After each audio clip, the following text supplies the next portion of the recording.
Imagine करो तुम किसी से बात कर रहे हो, वो मुस्कुरा रहा है, सिर हिला रहा है, लेकिन अंदर ही अंदर वो तुम्हारे बारे में कुछ और ही सोच रहा है। अब सोचो, अगर तुम्हें ये पता चल जाए कि सामने वाला असल में क्या सोच रहा है, उसकी असली इंटेंशंस क्या हैं, वो झूठ बोल रहा है या सच, तो तुम लोगों से कभी मैनिपुलेट नहीं होगे, बल्कि तुम सिचुएशन को कंट्रोल करोगे। लेकिन रुक जाओ, ये कोई मैजिक नहीं है, ये है साइकोलॉजी का गेम। आज मैं तुम्हें बताने वाला हूँ 7 ऐसे तरीके जिनसे तुम किसी का माइंड पढ़ सकते हो बिना कुछ बोले।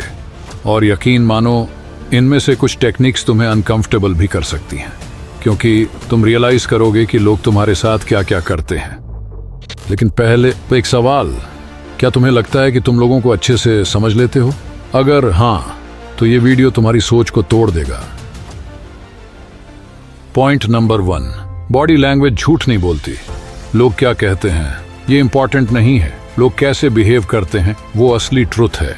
जब कोई व्यक्ति झूठ बोलता है, वो आंखों में कम देखता है, बार बार फेस टच करता है, बॉडी स्लाइटली पीछे खिसकती है। लेकिन कुछ लोग इतने स्मार्ट होते हैं कि वो फेक कॉन्फिडेंस दिखाते हैं। तो फिर कैसे पकड़ोगे? Simple trick, baseline behaviour. पहले देखो कि वो नॉर्मली कैसे बिहेव करता है, फिर कंपेयर करो। अगर अचानक चेंज आता है तो समझ जाओ नहीं सारुण के यहाँ कुछ तो गड़बड़ है, जरूर कोई ना कोई। लेकिन ये तो सिर्फ शुरुआत है। अगला तरीका इतना पावरफुल है कि तुम किसी के हिडन इमोशंस तक पढ़ सकते हो। Point number 2, micro expressions.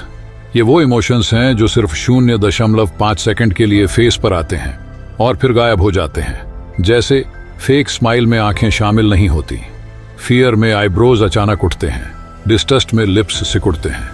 Problem क्या है? तुम इन्हें नॉर्मली नोटिस नहीं कर पाते। सॉल्यूशन, जब भी कोई स्ट्रॉन्ग स्टेटमेंट बोले, उसका फेस ऑब्जर्व करो। उसका फर्स्ट रिएक्शन उसका रियल इमोशन होता है। वैसे कभी ऐसा हुआ है कि कोई आई एम फाइन बोलता है लेकिन क्लियरली फाइन नहीं होता? हाँ, वही। तुम अब उसे पकड़ पाओगे। पॉइंट नंबर 3, वर्ड्स से ज्यादा साइलेंस सुनो। लोग क्या बोलते हैं उससे ज्यादा इंपॉर्टेंट है वो क्या नहीं बोलते। जब कोई सवाल पूछो और सामने वाला सडनली पॉज लेता है, तो समझ जाओ वो आंसर सोच नहीं रहा, वो आंसर बना रहा है। और अगर कोई अननेसेसरीली ज्यादा एक्सप्लेन करे, तो वो कन्विंस करने की कोशिश कर रहा है। अब तक तुम सरफेस लेवल पढ़ रहे थे, लेकिन अब हम डीप डाइव करने वाले हैं।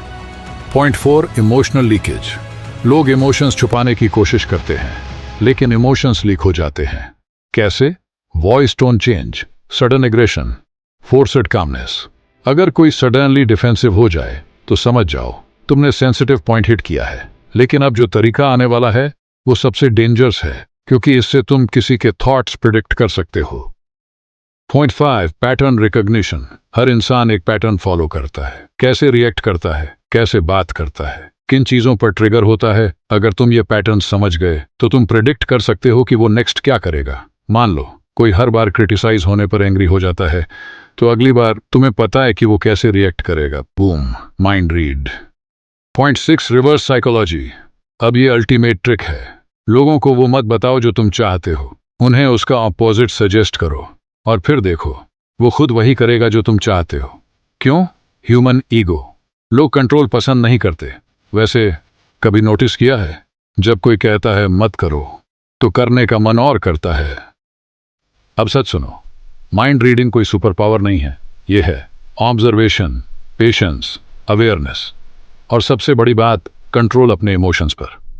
लेकिन एक सवाल अभी भी बाकी है। अगर तुम ये सब सीख गए तो क्या तुम इसे सही काम में यूज करोगे या लोगों को मैनिपुलेट करने में? अगर तुम स्मार्ट बनना चाहते हो तो लोगों को समझो, लेकिन उनका गलत फायदा मत उठाओ, क्योंकि रियल पावर कंट्रोल में नहीं, अंडरस्टैंडिंग में है। अगर तुम ऐसे ही साइकोलॉजिकल सीक्रेट्स सीखना चाहते हो तो अभी चैनल को सब्सक्राइब करो।